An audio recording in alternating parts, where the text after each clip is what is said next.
बार फिर हम सहारा ग्रुप के निवेशकों के लिए एक बड़ी खबर लेकर आए हैं। ये खबर उनसे जुड़ी है, तो ये दरअसल खुशखबरी के तौर पर आप इस खबर को देख सकते हैं। लगातार निवेशक जानना चाह रहे थे कि उनका पैसा भाई मिल रहा है या नहीं मिल रहा है, किनको ट्रांसफर हुआ है नहीं हुआ है, क्योंकि 4 तरह की कोऑपरेटिव सोसाइटी थी जो निवेशक उनसे जुड़े थे, तो उनका कितना पैसा उनके पास आया है, कितना नहीं आया है, कहाँ अटका है, तमाम जानकारियां लेकर एक बार फिर हम लोग हाजिर हैं। दरअसल इस बार जो बयान आया खुद गृह मंत्री अमित शाह के जरिए आया है। सहारा निवेशकों का पैसा वापसी को लेकर गृह मंत्री अमित शाह ने की तरफ से एक बड़ा अपडेट जारी किया गया है। ये अपडेट क्या है, ये जानकारी क्या है, हम आपको बताएंगे, लेकिन उससे पहले आपसे गुजारिश है कि हमारे चैनल बिजनेस टुडे बाजार को लाइक शेयर सब्सक्राइब करना मत भूलिएगा। तो अमित शाह ने कार्यक्रम के दौरान बताया कि सहारा ने अब तक लगभग 2.5 लाख छोटे निवेशकों को 241 करोड़ रुपए वापस कर दिए हैं। जी हां, 2.5 लाख छोटे निवेशकों को 241 करोड़ रुपए का रिफंड जो है वो वापस कर दिया गया है। इन निवेशकों ने सहारा समूह की कंपनियों से जुड़े 4 सहकारी समितियों, देखिए पहला कौन सा है, सहारा क्रेडिट कोऑपरेटिव सोसाइटी हो गया, दूसरा सहारा यंग यूनिवर्सल मल्टीपर्पज सोसाइटी हो गया, तीसरा हमारा इंडिया क्रेडिट कोऑपरेटिव सोसाइटी और चौथा स्टार्स मल्टीपर्पज कोऑपरेटिव सोसाइटी में निवेश किया हुआ था। तो जिन निवेशकों ने इसमें निवेश किया था उनका पैसा धीरे धीरे मिलना शुरू हो गया है और अब तक इतना पैसा 2.5 लाख निवेशकों का पैसा यहाँ पर रिफंड कर दिया गया है। तो सहारा ग्रुप के पैसे देने के लिए जो काम शुरू हुआ था उसी के जरिए पैसा रिफंड किया गया है।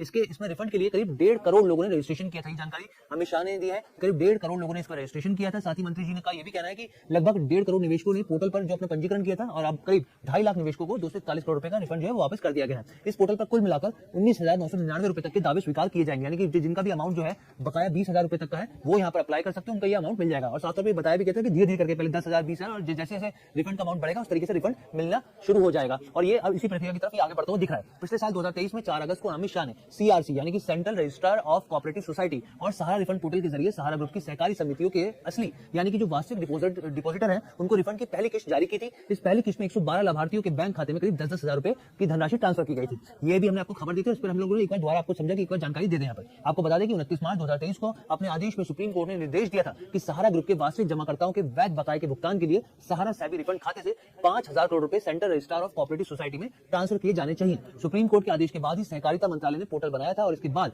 सरकार की ओर से निवेशकों को पैसा वापसी प्रक्रिया शुरू कर दी गई थी। यहाँ पर आपको ये भी बता दें कि central registrar of cooperative societies, जैसे कि मैंने नाम बताया, तो सहारा रिफंड पोर्टल 18 जुलाई 2023 को लॉन्च किया गया था और इस पोर्टल के जरिए सहारा की जो 4 सहकारी समितियां थी, सहारा क्रेडिट कोऑपरेटिव सोसाइटी, सहारा यंग यूनिवर्सल मल्टीपर्पज सोसाइटी, हमारा इंडिया क्रेडिट कोऑपरेटिव सोसाइटी और साथ ही स्टार्स मल्टीपर्पज कोऑपरेटिव सोसाइटी के निवेशक जो है अपने रिफंड के लिए उन्होंने जो दावे पेश किए और अब उसी खबर पे साफ तौर पे देख रहे हैं हम लोग कि आगे निवेशकों का पैसा मिलता हुआ दिख रहा है। तो ये ओवरऑल खबर थी, आप इसको एक अच्छे मोड के तौर पे देख सकते हैं कि खुशखबरी आई है। सहारा के निवेशक बड़े कंसर्न थे, हमारे पास लगातार मैसेज आते थे कि सर क्या हुआ रिफंड का, तो उसी से जुड़ी हमने ये खबर बनाई।